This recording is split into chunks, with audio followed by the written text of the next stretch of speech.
And as Hans said, my name is Charles Wisotzkey. I work for the Office of Coast Survey. For an introduction, I've been with the NOAA Corps since 2012. I've primarily served on hydrographic ships and in Coast Survey billets since joining NOAA. I'm currently the Lakes Navigation Manager for the Great Lakes region for Coast Survey. So I interface with the region and keep track of regional concerns and try to communicate to the community what we're up to in Coast Survey. I'm actually moving down to the Gulf of Mexico, down to Mississippi, to work with our navigation response branch. So I'll be moving out of the region. Tom Loper is going to take over. I think many of you are familiar with him. Anyway, I'm happy to be here today to update you all on what Coast Survey has been up to and how it contributes to the Lakebed 2030 effort. This will be a somewhat broad presentation. I'm just going to give an overview of Coast Survey, talk a little bit about some big projects within the office that impact this community, give an overview of recent and next year survey plans, and then finish up with a few notes about the progress that we're making towards getting to the 2030 goals. Next slide, please. Many of you are familiar with us, but by way of introduction to Coast Survey, I'll just take a moment to describe what we do. We're the U.S. agency primarily responsible for providing products and services which ensure the safety and efficiency of navigation in U.S. waters. We sit within the National Ocean Service and work very closely with other ocean service offices. In many ways, we are a product and services oriented organization. On the product side, we are all about data development and distribution. We collect hydrographic data, develop products from that data, and distribute it to the public. That's kind of our bread and butter. We also provide navigation services, including emergency response, regional supports, ocean and lake modeling, and then R&D. I'm going to touch on every one of these products and services in this presentation. Next slide. Coast Survey supports a number of regional, national, and international mapping efforts. Our contributions to the National Ocean Mapping Strategy provides a good example of how we integrate with and contribute to these kinds of efforts. Our strategic goals outlined in this document are worth touching on. The first one, optimizing the safety and utility of marine navigation, has always been our core mission and focus. Mapping the full extent of U.S. waters to modern standards has generally been a little bit lower priority for us, simply because we are resource constrained like everyone, and the deep out of the way stuff is just generally not a big concern for safety of navigation. But with advances in mapping technologies, initiatives such as the Lakebed 2030 efforts, and a growing awareness of just how much of the seafloor remains unmapped, Coast Survey has increasingly been involved in efforts to address the unmapped waters of the U.S. In some parts of the country, finding overlap between unmapped areas and these areas of navigational concern can be challenging, but with 90+% of the Great Lakes unmapped to modern standards, we luckily don't have that issue. I'm going to talk more about specific mapping efforts a little bit later on in the presentation. Next slide. But before getting to mapping, I want to touch on developments to what I call the back-end charting and mapping infrastructure that enables sort of our more front-end efforts and products and services. There are a handful of major projects underway within Coast Survey that aim to modernize this back-end infrastructure. It is worthwhile to update you all on these projects here because they're starting to impact the Great Lakes community in either direct or indirect ways. And they will certainly impact the way that products derived from the mapping data that we're talking about in this conference are delivered to the recreational and commercial communities. The projects include an overhaul of the way that our electronic charts are organized and distributed, the ending of the production of traditional paper charts, the national bathymetric source database build out, and the implementation of next generation standards for navigation products and services. Next slide. The ReScheme, the ENC ReScheme, is an overhaul of the way that our electronic charts are laid out. Previously, electronic navigation charts roughly reflected the way that traditional paper charts were laid out. These chart layouts were irregular in both footprint and chart scale. The ReScheme aims to standardize the layout and reduce chart scales used in the layout to only a handful of scale bands. The image on the left shows the difference between the old layout, which you see for Lakes Michigan and Huron, and then the new layout, which has been rolled out for Lake Superior. The image on the right shows completed ReScheme cells, which you see in green, and then works in progress, which you see in red, and then the plan for the other lakes there. I highlight this project because the underlying grid format that we're using to deliver ENCs is going to enable, is going to be used to deliver our kind of next generation dynamic navigation products, which I'll get to in a few slides. Next slide. Coast Survey has had to maintain 2 chart production pipelines since the advent of electronic navigation charts. The raster sunset, or the transition, is a 5-year project to end production of traditional paper charts so that we can focus exclusively on the electronic navigation products. At the same time, we're developing tools that will provide products similar to what you might find on a traditional paper chart, as you see on the images on the right.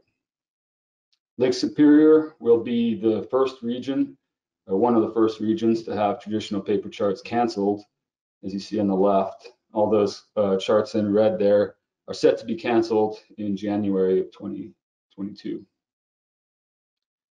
Closing down this pipeline is going to free up resources and attention so that we can build out more and better modern services in the future. Next slide. The National Bathymetric Source, or NBS, is basically a big tile geospatial database that is going to be central to Coast Survey workflows in the future. The idea is to get all the bathymetry in one place, whereas in the past it's kind of been floating around and attached to various survey and charting products. The database won't just support Coast Survey work, it's also going to support public and partner work as well. It's being built out by region. New England is mostly complete, and the NBS team is going to be shifting focus down towards the Gulf of Mexico. It's probably a couple years before the team gets to the Great Lakes. In the meantime, we'll keep in touch with GLOS on their inventory and fully intend to leverage their work when the NBS gets to the lakes. Next slide. The implementation of a standardized mapping grid, the focus on navigation, electronic navigation products, the build out of the National Bathy source database, and the ongoing development of advanced modeling systems all enable the next generation of navigation products and services. The IHO S100 standards, which Genevieve Bouchard highlighted well in her keynote a little earlier, provides a framework for implementing these next generation products. The Precision Marine Navigation Program is NOAA's implementation of these specifications. We have a prototype web portal up that provides a demonstration of the products under development. It is currently provided for developers and as a demonstration, so it's rather limited in scope at the moment, but you should expect to see an expansion of the program in the coming years. On the Great Lakes, this means you'll see pretty full coverage of water levels and surface currents. Those products derived from the operational forecast models that Coast Survey and GLERL developed. A little further in the future, you might see ice and weather overlays, for instance, once those specifications are finally set, which would be a big deal on the lakes. And all the Bathy data we are talking about at this conference will eventually be easily accessible to the mariner through the specification allowing for bathymetric overlays on marine charts. This is what we're working towards at Coast Survey. similar to our Canadian friends. But of course, we do need that underlying bathymetric data to develop our chart. So I'll leave the discussion of the infrastructure here and turn towards mapping activities. Next slide. Quick recap of what we've done in the recent past. The Straits of Mackinac survey in 2019 was the first large-scale contract survey in the Great Lakes in quite some time. We followed that up with another large-scale contract in southern Lake Michigan in the vicinity of Chicago in 2020. Next slide. We coordinated for 2 large contract surveys in 2021. The Green Bay survey addressed areas of concern for commercial traffic, but also provides a foundational data set for an environmentally sensitive and impacted area. The survey data will be beneficial for the National Estuarine Research Reserve, the NER, that's in the works for Green Bay, and the community working to monitor the health of the world's largest freshwater estuary. The project is an example of the benefits of working with groups such as the Bottom Mapping Working Group to identify areas where we can map once and use many times. The Whitefish Point survey addressed one of the busier commercial traffic areas in the Great Lakes. This survey area is an example of the application of a hydrographic health model, which is basically a quantitative assessment of which areas in the U.S. are most in need of survey in support of safety of navigation. These surveys went very smoothly. The contractors have demobilized their field parties and are working up the data for delivery to Coast Survey. The final data sets for these surveys will include the stuff we normally get with our Coast Survey spec surveys, including bathymetric surfaces, side scan mosaics, backscatter mosaics with multi-beam, sound speed profiles, and surface grab samples, or drop camera imagery. And it'll all eventually make its way to NCEI. Next slide. One of the services listed on that first slide about Coast Survey was navigation response. We've got a handful of small boat teams spread out throughout the country. Their primary mission, of course, is emergency response, but they get out and about and do survey work for us when they're not on a response or on standby for a hurricane or something. We had our team from New London working off of Sheboygan and Manitowoc this summer. In fact, the team is on their way back to the area as we speak, finish up after having their boat repaired. Mechanical issues, didn't run aground or anything. The image on the left shows the NRT boat heading out for work. These are trailerable assets outfitted with all the instrumentation needed to conduct and process Coast Survey spec hydro surveys. The image in the middle shows Mr. Mike Bloom, one of our highly motivated and very capable response team members working. And the image on the right shows some process data of a wreck that the team investigated and processed on site. Next slide. The NRT work in Sheboygan and Manitowoc was conducted in and with the support of the National Marine Sanctuaries.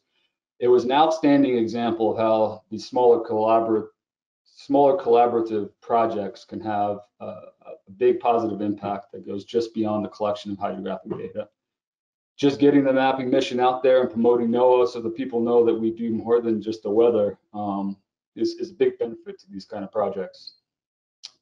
There you see Russ Green and the NR team featured on the Great Lakes now in that television program. A big thanks to Russ and Ellen Brody for setting that up and working with us on that. Next slide. Another example of highly productive collaboration was the project up in Thunder Bay. Others have provided a good overview of this project, and Coast Survey was more of a participant rather than an organizer, so I won't go into it. I do just want to highlight that Coast Survey's Development Lab collaborates closely with UNHCCOM and other institutions on the development of autonomous systems and capabilities. All the same impacts, the positive impacts that I talked about with NRT apply here. These projects really are important for promoting awareness of the work that we do in the mapping community. Next slide.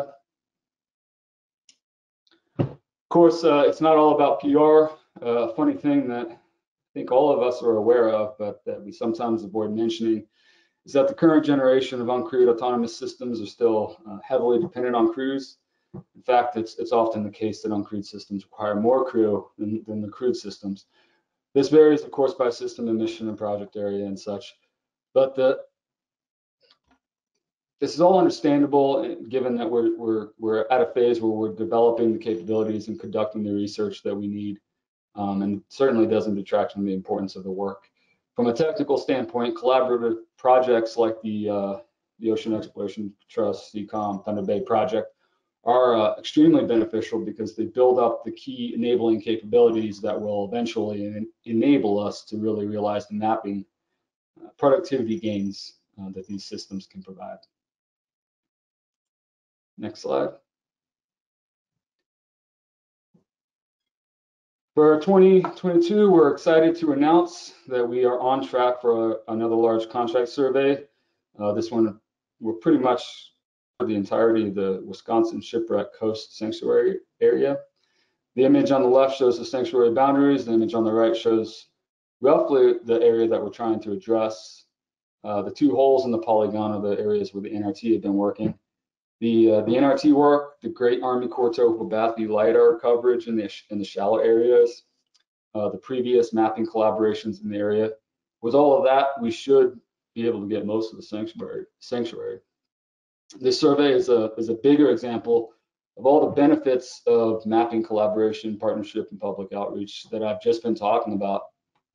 It will address a number of concerns from safety of navigation, cultural heritage and preservation, to benthic habitat mapping, and the Lakebed 2030 effort as a whole. It really should be a great example of realizing the benefits of effective partnering. Next slide. The big news that we announced last year was the NOAA ship Thomas Jefferson.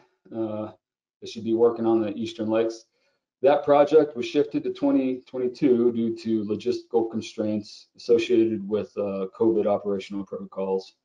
I'm happy to report that she's on track to get back up to the lakes, or get up to the lakes, in about April of next year. She'll be spending most of her season on Lake Erie. Project areas are shown on the right there. These are preliminary. The assigned project areas will be a little bit smaller than what is shown, particularly for Sandusky and the west side of the Cleveland area. This ship will be working mostly out of Cleveland and Detroit. TJ will likely get some time working on Lake Ontario as well towards the end of the season before she departs the lakes. We're coordinating with sanctuaries to maybe even spend some time working on the Lake Ontario sanctuary, which is in the works. Next slide. This is the Ixblue Drix. Ixblue is a French company specializing in the design and manufacture of a variety of technology products and services. Their products and services catalog focuses on the marine sector and is quite diverse. The Drix is an autonomous survey vessel that UNHCCOM and Coast Survey have been testing in recent years. The Drix has a long endurance and ability to operate in considerable sea state at survey speed, and an ability to support a variety of sensor payloads. NOAA just bought one of these things and will be using the platform to develop some of those key enabling capabilities I mentioned when talking about the Thunder Bay ASV project. Next slide. Thomas Jefferson conducted pretty extensive testing with the Drix a couple of years ago. One of the big objectives of that testing was to further the development of the capabilities needed to really put these things into operation. As an example, we had to figure out how to use the thing with our current deployment and recovery systems. The Ixblue team designed a frame for the Drix that was compatible with the TJ's Davit system. The entire thing would get deployed, the Drix would get released, and then it would go about doing its business. Other capabilities we tried to address include things like data telemetry, integration with bridge operations, data transfer, IT infrastructure requirements, and survey processing workflows. The 2022 testing will build on these previous tests. Coast Survey is working on setting up a schedule for the TJ season, so I don't have specifics for the testing schedule yet. However, it is likely that the staging and initial testing will be based at either Cleveland or Detroit, most likely Cleveland. We will, of course, plan to engage with the community and publicize what we're doing, and we'll be sure to provide details as they are set. Next slide. That about does it for survey plans. A few plugs, really these have already been plugged already. I guess I'll just reinforce them. As the mapping efforts on the lakes continue to gain momentum, it really is important that we communicate about mapping data. I know Hans and Tim and Lyndon and others are going to stress this point as well, but I thought I'd reinforce it here. We, and I'm talking for NOAA as a whole, would just greatly appreciate any information and data that the community can provide. The best way is to use that web form link that you see there that's already been mentioned a few times at this point. Something else that you should be aware of is Coast Survey's matching fund pilot program. In a nutshell, if you're going to pay for survey work and you're not a Fed, you want to leverage Coast Survey's contract assets and get your funding at least matched, if not more, then definitely talk to us. Next slide. So this is my last slide. I'll be quick, so leave some time for questions. I know they say you're supposed to end presentations with energy and optimism, and I represent Coast Survey, not IRCM and GLOS, so I was hesitant to end with this. But I think it might be useful to provide this information to provide to frame, I guess, Coast Survey's contributions and the Lakebed 2030 effort as a whole. And I think it will feed into a presentation scheduled tomorrow. So there is, Hans kind of got to this in the last session, but there is kind of a lag between what's in IRCM and what we collect and provide. So just roughly, I wanted to provide the square nautical miles of survey data that we are collecting, as well as just to mention some topo bathy LiDAR data that wasn't really included in the original assessment, and some known ESD. So roughly our surveys are collecting maybe 250 to 300 square nautical miles per survey. To meet 2030 requirements, or I guess goals, we need about 4,000 per year. Even if you cut that by half and we go out to 2040, like we're talking, we'll need to in other parts of the country. Still 2,000 needed. So anyway, I think we're probably at about 10% of the lake map, of the U.S. lake map, once we get this data incorporated. But I thought I would just end with this so that we can I don't know, talk about tomorrow. I think tomorrow's presentations are really gonna start to address this. Anyway, next slide. That is it from me. I mentioned I'm going to be moving down to the Gulf of Mississippi. Tom Loper is going to take over. If you have any questions about any of the things I've just talked about, you can still use that Great Lakes Nav Manager account. Tom will have access to it. Thanks again, everybody, for the opportunity to speak.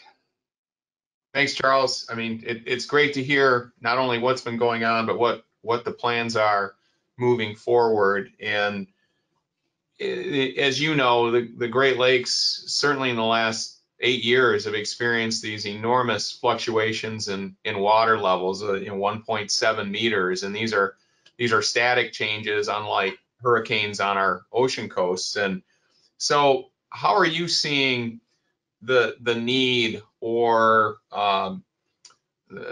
what we need to do to provide safe navigation and more. Our survey is going to be needed to do more updating, even more so than they are right now, for connecting channels and critical approaches to our major harbors. I think, yes, this is a good question. The beach erosion, shore erosion is certainly something that we're seeing a lot of, especially in northern Lake Michigan and in Superior. So that's one part of it, especially in areas where these smaller harbors might be impacted. The water levels issue is something that Laura is going to talk about, I think, at our next issue. That's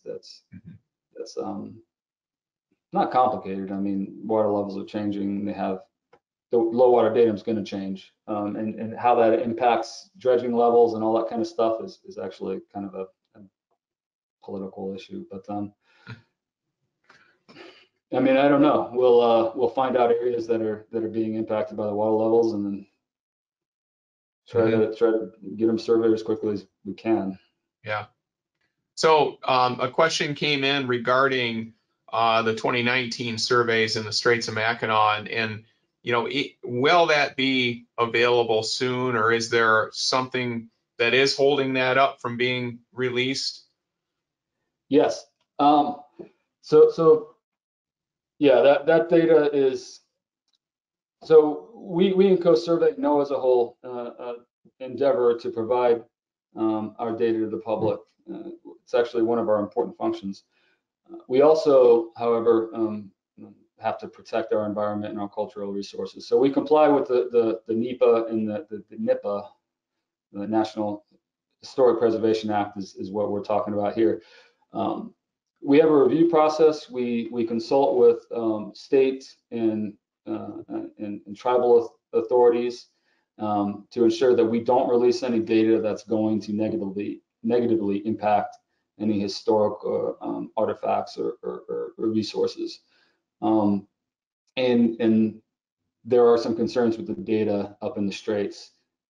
I will plug something else that we're doing in Coast Survey. We're calling it the Fig Leaf program.